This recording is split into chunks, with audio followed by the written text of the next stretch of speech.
प्यारे मित्रों, मैंने श्रीमद् भगवद गीता तब तक नहीं पढ़ी थी जब तक मुझे ज्ञान नहीं हुआ कि हम सब आत्माएं हैं और ये जिंदगी हम आत्माओं के लिए एक इम्तिहान है, अपने अंदर से अपने सबसे अच्छे रूप को बाहर निकालने का। और श्रीमद् भगवद गीता इस इम्तिहान को पास करने की एक अहम किताब।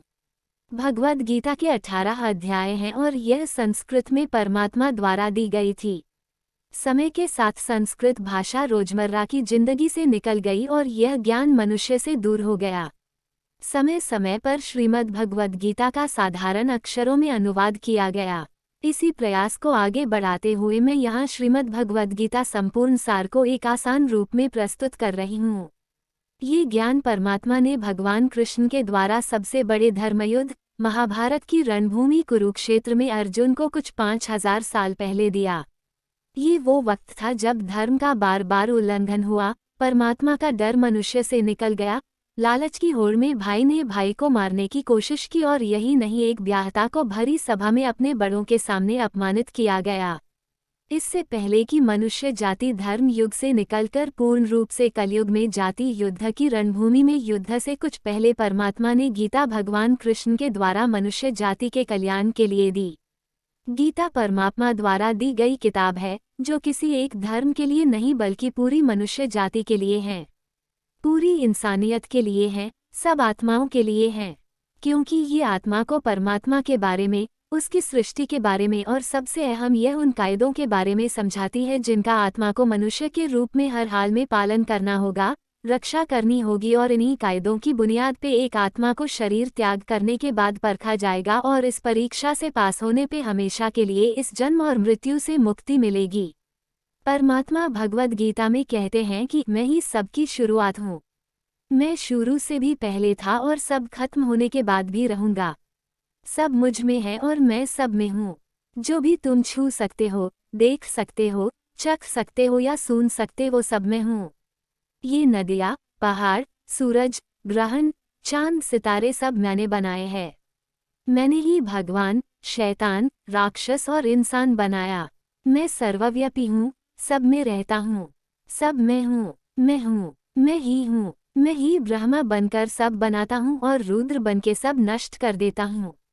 मैं ये सृष्टि यूं ही बनाता और तोड़ता रहूँगा ताकि आत्माओं को मौके मिल सके इस जन्म और मृत्यु से मोक्ष पाने को, हमेशा के लिए परमात्मा के साथ रहने को।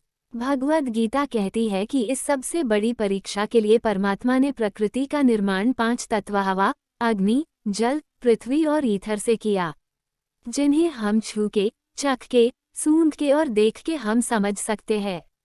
पर खुद परमात्मा इन 5 इंद्रियों के समझ से बाहर हैं। उन्हें आत्मा इन इंद्रियों से नहीं जान सकती।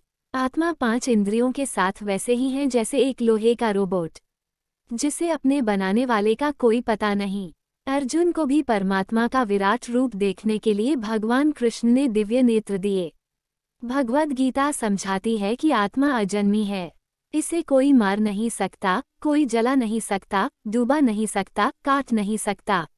लेकिन आत्मा को परमात्मा के साथ हमेशा रहने के लिए ये परीक्षा रूपी जीवन में बैठना ही पड़ेगा। इस परीक्षा के लिए परमात्मा से बिछड़ के आत्मा को पृथ्वी पे किसी न किसी रूप में जन्म लेना पड़ता है और 88 करोड़ योनियों को जीने और भोगने के बाद एक आत्मा को मनुष्य का शरीर और दिमाग मिलता है।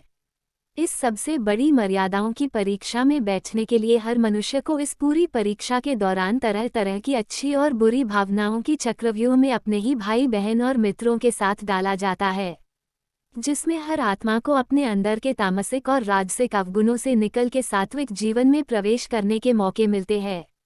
हमारे तामसिक गुण वो है जो हमारे अंदर हीन भावना पैदा करके हमें खुद को उदास और नुकसान पहुंचाते हैं, और हमारे राजसिक गुण हमें ईर्ष्यालु और लोभी बना के दूसरों के प्रति नुकसान पहुंचा सकते हैं।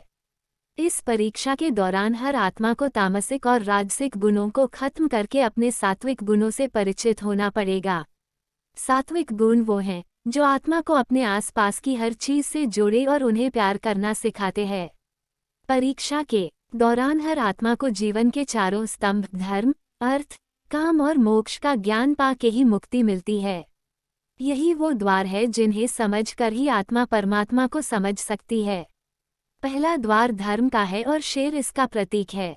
धर्म वही है जो गीता में लिखा हुआ है। धर्म वही है जो धारण किया हुआ है, जिसे आपका दिल मानता है। जैसे झूठ नहीं बोलना, चोरी नहीं करना, भगवान का निरादर नहीं करना, दूसरों को नुकसान नहीं देना, यही सब धर्म है। और हर आत्मा को अपने जीवन काल में हर समय धर्म का पालन करना होगा और उसकी रक्षा करनी होगी। दूसरा द्वार अर्थ का है और घोड़ा इसका प्रतीक है। हर आत्मा अपने हर जीवन काल में अपने पृथ्वी पे होने का अर्थ या मूल कारण समझेगी। इस जिंदगी में भोगने वाली चीजें और रिश्तों का आनंद लेगी। अच्छा बेटा और अच्छी बेटी, अच्छा भाई या अच्छी बहन, अच्छा पति या अच्छी पत्नी बनके हर दुनियावी रिश्ते पर खरी उतरेगी और इस परीक्षा को पास करेगी। तीसरा द्वार काम का है। भगवद गीता समझती है कि हर मनुष्य के अंदर काम, क्रोध, लोभ, मोह, अहंकार और ईर्ष्या जैसी 6 भावनाएं हमें अपने और दूसरों के प्रति नुकसान पहुंचा सकती है। इन भावनाओं को हर मनुष्य को हमेशा अपने नियंत्रण में रखना होगा, क्योंकि इनके बहाव में किया हुआ कोई भी काम हमारे जीवन भर की परेशानी का कारण बन सकता है और एक आत्मा संतोष और सादगी से इन भावनाओं पर हमेशा के लिए विजय पा सकती है। चौथा स्तंभ मोक्ष का है और हाथी इसका प्रतीक है। इस परीक्षा रूपी जीवन में हर मनुष्य हर समय कुछ इच्छाएं रखता है। कुछ इच्छाएं एक ही जन्मकाल में पूरी हो जाती है, पर कुछ अधूरी रह जाती हैं और उनके पूरा होने के लिए आत्मा को वापस पृथ्वी पर आना पड़ता है। भगवद गीता समझाती है कि हमारी इच्छाएं ही मूल कारण है हमारे पृथ्वी पर वापस आने का, और अगर हम कोई भी इच्छा न रखें तो हम इस जीवन और मृत्यु से मुक्त हो सकते हैं। ये द्वार माफी का भी है। जिन्होंने आपके साथ बुरा किया उनको माफ करके और जिनसे आपने बुरा किया उनसे माफी मांग के मुक्ति पाई जा सकती है। जब तक आत्माएं इन चारों दरवाजों धर्म, अर्थ, काम और मोक्ष को समझ नहीं लेती, तब तक इस आत्मा को बार बार मनुष्य के रूप में आना ही पड़ेगा। परीक्षा का समय खत्म होते ही आत्मा शरीर और अन्य सब वस्तुओं का त्याग कर देती है। जो भी संसार में रहकर बनाया वो अब किसी और होगा और आत्मा अपने कर्मों के फैसले के लिए चली जाती है। आत्मा के अच्छे बुरे कर्मों का हिसाब होता है। अपने अच्छे कर्मों के लिए आत्मा कुछ वक्त के लिए स्वर्ग और दुष्कर्मों के लिए नर्क चली जाती है। नर्क में आत्मा को अपने पापों के अनुकूल सजाएं मिलती हैं, पर सजा खत्म होने के बाद आत्मा को फिर से एक नया शरीर और नया दिमाग मिलता है इस परीक्षा में फिर से बैठने के लिए, और हर परीक्षा में वही सब फिर दोहराया जाएगा। जिंदगी के 4 स्तंभ धर्म, अर्थ, काम और मोक्ष को समझने के लिए हर जन्म में अपने कई जन्मों के कर्मों के हिसाब से हर आत्मा को कभी अच्छे तो कभी बुरे हालातों से जाना पड़ता है। लेकिन जब तक आत्मा परमात्मा के साथ योग को नहीं समझ लेती तब तक वो मुक्ति नहीं पा सकती। भगवद गीता समझाती है कि मनुष्य अपने शरीर, दिमाग या दिल से भगवान को पा सकता है। शरीर द्वारा किए कर्मों के माध्यम से परमात्मा को पाने को कर्म योग कहते हैं। ऐसे कर्म जो परमात्मा की इच्छा से हो और दूसरों के कल्याण के लिए हो। वाल्मीकि ने रामायण लिख के, श्रवण ने अपने माता पिता की सेवा और उन्हें 4 धाम की यात्रा कराकर अपने कर्मों द्वारा परमात्मा को पाया। श्रीमद्भगवद्गीता समझाती है कि एक आत्मा दिमाग से भी परमात्मा के साथ योग लगा सकती है। इसे राजयोग कहते हैं, क्योंकि दिमाग या मस्तिष्क सब इंद्रियों का राजा है। एक मनुष्य अपनी आस्था, श्वास प्रणाली, अभ्यास, साधना और तपस्या से परमात्मा को इस योग के रास्ते पा लेता है। इस योग को समझने के लिए हमें अपने अंदर की एनर्जी शक्तियों यानी चक्र और कुंडलिनी को समझना पड़ेगा। आत्मा मस्तिष्क से ध्यान लगाकर परमात्मा के साथ योग लगा सकती है। शंकराचार्य, स्वामी परमहंस, स्वामी विवेकानंद और उनके जैसे कई योगी इस योग के रास्ते परमात्मा के साथ संधि लगा पाए। परमात्मा भगवद गीता में कहते हैं कि अगर किसी आत्मा को धर्म ना भी समझ आए, योग ना भी समझ आए, पर अगर वो मेरी शरण में आ जाए तो मैं उसके सारे पाप माफ कर देता हूँ।